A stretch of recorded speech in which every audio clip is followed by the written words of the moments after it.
പല കോണിൽ നിന്നും സംശയത്തോടെയുള്ള ചോദ്യങ്ങൾ ഉയരുന്നുണ്ട്. സിദ്ധാർത്ഥ് ചന്ദ്രോത്തിന്റെ വീട്ടിൽ വെച്ച് നടന്ന മരണം ആസൂത്രിതമായ കൊലപാതകമാണോ എന്ന് പറയുന്നവർ ധാരാളമാണ്. ഒരു ഫംഗ്ഷനിടയിലാണ് സംഭവം നടന്നത് എന്നത് ഏറെ ചർച്ച ചെയ്യപ്പെടുന്ന കാര്യമാണ്. ദുരൂഹ സാഹചര്യത്തിൽ മരണപ്പെട്ട കേന്ദ്ര നേതാവ് ബലരാമിന്റെ മകൾ മീരയുടെ മൃതദേഹം പോസ്റ്റ്മോർട്ടത്തിന് ശേഷം നൂറുകണക്കിന് ആളുകളുടെ സാന്നിധ്യത്തിൽ സംസ്കരിച്ചു. സാഹചര്യ തെളിവുകൾ വെച്ച് മീരയെ കൊലപ്പെടുത്തി തന്നെയെന്നാണ് സൂചനകൾ. മരണം നടന്ന ദിവസം രാത്രി ചന്ദ്രോത്ത് വീട്ടിൽ നിന്നും കാണാതായ ദേവിക എന്ന പെൺകുട്ടിയെയും ദേവിയുടെ അച്ഛനും ചന്ദ്രോത്തെ സെക്യൂരിറ്റിയുമായ മാധവനെയും കേന്ദ്രീകരിച്ചാണ് അന്വേഷണം.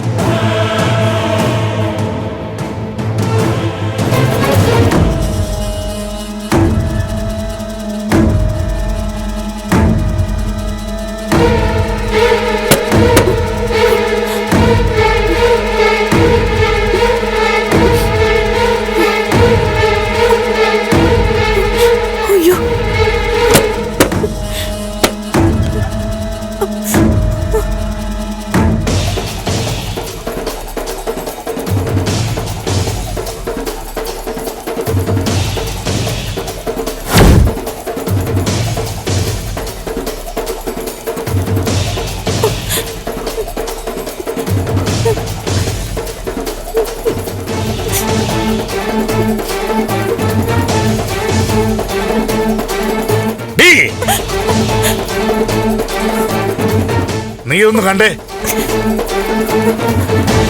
പല കോണിൽ നിന്നും സംശയത്തോടെയുള്ള ചോദ്യങ്ങൾ ഉയരുന്നുണ്ട്. സിദ്ധാർത്ഥ് ചന്ദ്രോത്തിന്റെ വീട്ടിൽ വെച്ച് നടന്ന മരണം ആസൂത്രിതമായ കൊലപാതകമാണോ എന്ന് പറയുന്നവർ ധാരാളമാണ്. ഒരു ഫംഗ്ഷനിടയിലാണ് സംഭവം നടന്നത് എന്നത് ഏറെ ചർച്ച ചെയ്യപ്പെടുന്ന കാര്യമാണ്. ദുരൂഹ സാഹചര്യത്തിൽ മരണപ്പെട്ട കേന്ദ്ര നേതാവ് ബലരാമിന്റെ മകൾ മീരയുടെ മൃതദേഹം പോസ്റ്റ്മോർട്ടത്തിന് ശേഷം നൂറുകണക്കിന് ആളുകളുടെ സാന്നിധ്യത്തിൽ സംസ്കരിച്ചു. സാഹചര്യ തെളിവുകൾ വെച്ച് മീരയെ കൊലപ്പെടുത്തി തന്നെയെന്നാണ് സൂചനകൾ. മരണം നടന്ന ദിവസം രാത്രി ചന്ദ്രോത്ത് വീട്ടിൽ നിന്നും കാണാതായ ദേവിക എന്ന പെൺകുട്ടിയെയും ദേവിയുടെ അച്ഛനും ചന്ദ്രോത്തെ സെക്യൂരിറ്റിയുമായ മാധവനെയും കേന്ദ്രീകരിച്ചാണ് അന്വേഷണം. ഒരു പാവം പെണ്ണിനെ കൊന്നപ്പോ അച്ഛനും മോൾക്കും സമാധാനമായി അല്ലടി? അല്ല, ഞാനല്ല കൊന്നത്. മിണ്ടരുത്. കൊന്നിട്ടുണ്ടെങ്കിലേ ഞാനാണ് കൊന്നതെന്ന് വിളിച്ചു പറയണവടി. അത് അന്തസ്. ഞാനല്ല കൊന്നത്. നീയേ കൂടുതലൊന്നും മോങ്ങണ്ട. ഇവിടെ ഇപ്പൊ ഞാനും നീയൊക്കെ ഒരേ ഗണത്തില. നീ ഒരാളെ തട്ടിയിട്ടുള്ളൂ, അത്രയുള്ള വ്യത്യാസം. നീ നിസ്സാരക്കാരി അല്ലല്ലോടി.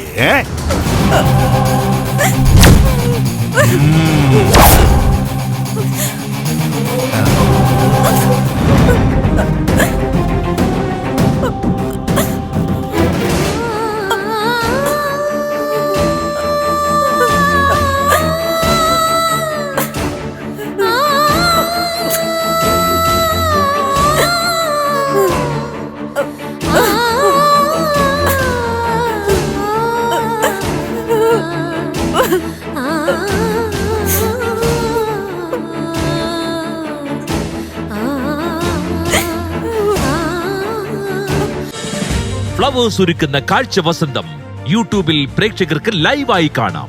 ഫ്ലവേഴ്സ് കോമഡിയിൽ ജോയിൻ ചെയ്യൂ, ആസ്വദിക്കൂ.